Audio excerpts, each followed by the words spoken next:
नमस्कार, इस खास बुलेटिन में आपका स्वागत है। मैं हूं रुचि शर्मा। आइए डालते हैं एक नजर हेडलाइंस पर।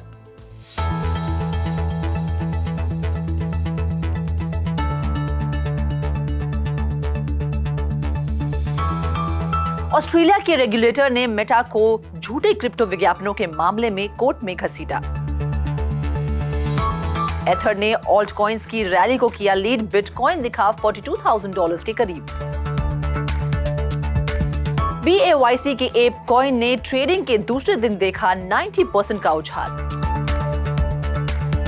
क्रिकेट NFT मार्केट प्लेस जुटा रहा है $100 मिलियन।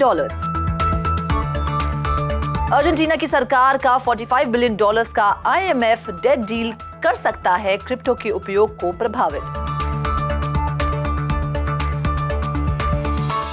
फेड रेट हाइक से क्रिप्टो फर्म सर्कल का वैल्यूएशन हुआ डबल, $9 बिलियन को किया पार। यूनिवर्सल म्यूजिक के वेब3 लेबल ने बोर्ड एप NFT को $360,000 में किया एक्वायर। एनिमोका ब्रांड्स ने ब्लॉकचेन गेमिंग प्लेटफॉर्म लावा लैब्स में किया $10 मिलियन का निवेश। क्रिप्टो घोटाले में धोखाधड़ी का दोषी पाया गया UN एफिलिएट का नकली अध्यक्ष।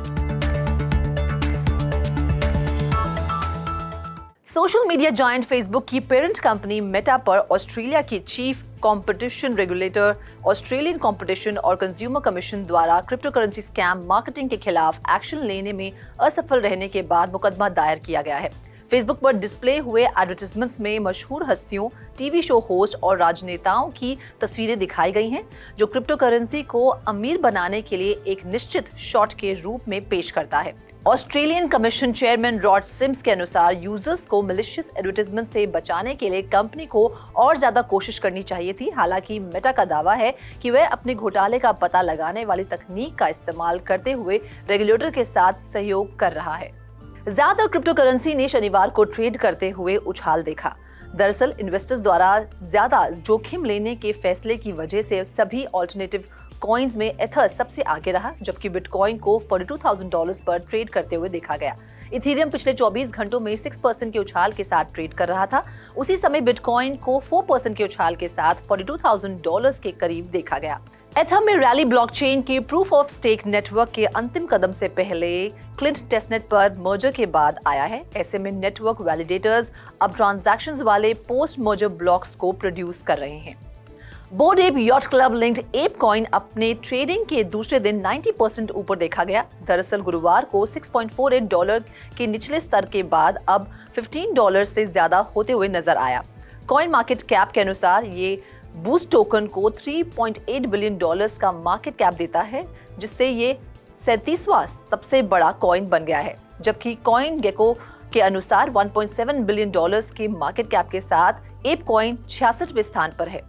कोवेटेड एप कलेक्शन के हर एक NFT ओनर को 10,000 एप कॉइन एयर ड्रॉप किया गया था, जो कि कॉइन की टोटल सप्लाई का 15% था। वहीं ट्रेंडी कॉइन को कॉइनबेस, FTX, बाइनेंस और जेमिनाई के साथ ज्यादातर मेजर एक्सचेंजेस पर लिस्ट किया गया है, जबकि एप कॉइन हाल के समय में $13 के आसपास ट्रेड कर रहा है। ब्लूमबर्ग की रिपोर्ट के मुताबिक एक non fungible token marketplace trading official cricket collectibles के डेवलपर फैनक्रेज ने फंडिंग राउंड से लगभग $100 मिलियन जुटाए हैं। बी कैपिटल ग्रुप और इनसाइड पार्टनर्स के साउथ कोरिया के मिराई एसेट की भागीदारी के साथ लेटेस्ट फंडिंग राउंड को लीड करने की उम्मीद है। रिपोर्ट में कहा गया है कि अंतर्राष्ट्रीय फुटबॉल सुपरस्टार क्रिस्टियानो रोनाल्डो भी सेलिब्रिटी इन्वेस्टर्स में शामिल हैं। फैनक्रेज ने क्रिकेट NFT मार्केटप्लेस लॉन्च करने के लिए पिछले नवंबर में इंटरनेशनल क्रिकेट काउंसिल के साथ एक साझेदारी हासिल की थी। ये उस समय फेज नाम के फैनक्रेज के साथ मेल खाता था, जिसने टाइगर ग्लोबल मैनेजमेंट के लीड में सीड फंडिंग राउंड में $17.4 मिलियन जुटाए थे। अर्जेंटीना सेनेट ने international monetary fund overwhelming majority vote के बाद गुरुवार को $45 बिलियन के डेट एग्रीमेंट को मंजूरी दी है। IMF अर्जेंटीना डेट एग्रीमेंट एक ब्रॉडर बार्गेन से जुड़ा है, जिसमें क्रिप्टो के इस्तेमाल पर बैन शामिल है। IMF के साथ अर्जेंटीना ने देश की क्रिप्टो करेंसी इंडस्ट्री को इस बात से चिंतित कर दिया है कि अगर ये कानून लागू होता है तो इसका क्या मतलब हो सकता है। IMF का गोल ग्लोबल मॉनेटरी और फाइनेंशियल सिस्टम की स्टेबिलिटी बनाए रखना है और क्रिप्टो एसेट इस बोट को हिला रही है। ऐसे में अगर अर्जेंटीना सरकार IMF की मांग को मानती है तो क्रिप्टो इंडस्ट्री को नुकसान होगा। फेडरल रिजर्व के रेट्स में हाइक के फैसले से crypto firm circle internet financial limited को एक स्पेशल पर्पस एक्विजिशन कंपनी के साथ अपने पेंडिंग मर्जर के वैल्यूएशन को $9 अरब तक बढ़ाने में मदद मिली है। सर्कल ने पिछले जुलाई में उसी SPAC कॉनकॉर्ड एक्विजिशन कॉर्प के साथ मर्जर के लिए एक सौदा किया था, जिसकी वैल्यूएशन फरवरी की तुलना में 50% कम है। बीच के 7 महीनों में सर्कल ने 2022 और 2023 के लिए अपने एक्सपेक्टेड रेवेन्यू को दुगना से ज्यादा कर दिया है, जो क्रिप्टो फर्म और उसके बैंकर्स के लिए एक नया विंडफॉल फायदा है। एक बैंक की तरह सर्कल अपनी बुक ऑफ एसेट्स पर यील्ड अर्न करता है और जब इंटरेस्ट रेट्स बढ़ते हैं तो यील्ड ट्रेंड्स में बढ़ोतरी होती है। यूनिवर्सल म्यूजिक ग्रुप ने blue chip NFT collection board app yacht club पर कैपिटलाइजेशन करने वाले ब्रांड्स और बड़ी कंपनियों की लॉन्ड्री लिस्ट में पाइल कर दिया है। कंपनी के Web3 लेबल 1022 PM ने $360,817 लगभग 125 ईथर के लिए बोर्ड एप #5537 एक्वायर किया है। मैनेजर नो इट ऑल नाम का बोर्ड एप कैरेक्टर 1022 PM के वर्चुअल NFT बैंड को लीड करेगा, जिसे किंगशिप कहा जाता है। किंगशिप में 4 डिजिटल कैरेक्टर्स होते हैं, एक म्यूटेंट एप और 3 बोर्ड एप NFTs, जो सभी कलेक्टर जिमी मैकनील्स पर्सनल होल्डिंग्स में हैं। वही बैंड, जिसे नवंबर में अनाउंस किया गया था, उसे अब इसके न्यू मैनेजर से जोड़ दिया गया है। लावा लैब्स ने कहा है कि उसने अपने लेटेस्ट राउंड के फंडिंग में $10 मिलियन जुटाए हैं, जिसके बाद कंपनी की वैल्यूएशन $100 मिलियन हो गई है। ऐसे में London based blockchain gaming startup ने नए मल्टीप्लेयर Web3 गेम्स AFAR को डेवलप करने में कैपिटल निवेश करने की योजना बनाई है। AFAR एक मल्टीप्लेयर गेम है जिसमें 4 राउंड के 4 मिनट बैटल्स में 25 प्लेयर्स एक दूसरे के खिलाफ कम्पीट करते हैं। लावा लैब्स ने कहा है कि फंडिंग का lead Swiss venture capital firm Dialectic ने किया था।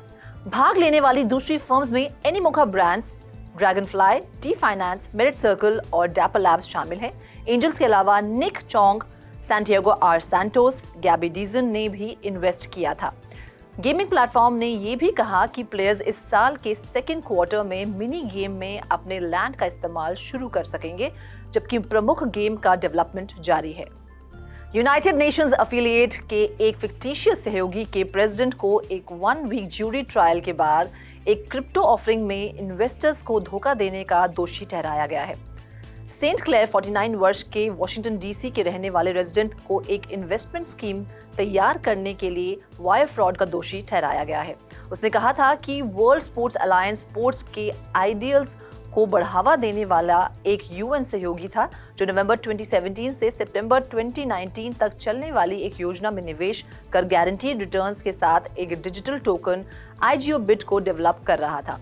ऐसे में न्याय विभाग की प्रेस रिलीज के अनुसार सेंट क्लेयर स्कैम के 60 से ज्यादा पीड़ितों के साथ सैकड़ों हजारों डॉलर की धोखाधड़ी की गई थी। वायर फ्रॉड के मामले में ज्यादा से ज्यादा 20 साल की जेल की सजा का प्रावधान है। ऐसे में सेंट क्लेयर को 19 जुलाई को जज द्वारा सजा सुनाई जानी है।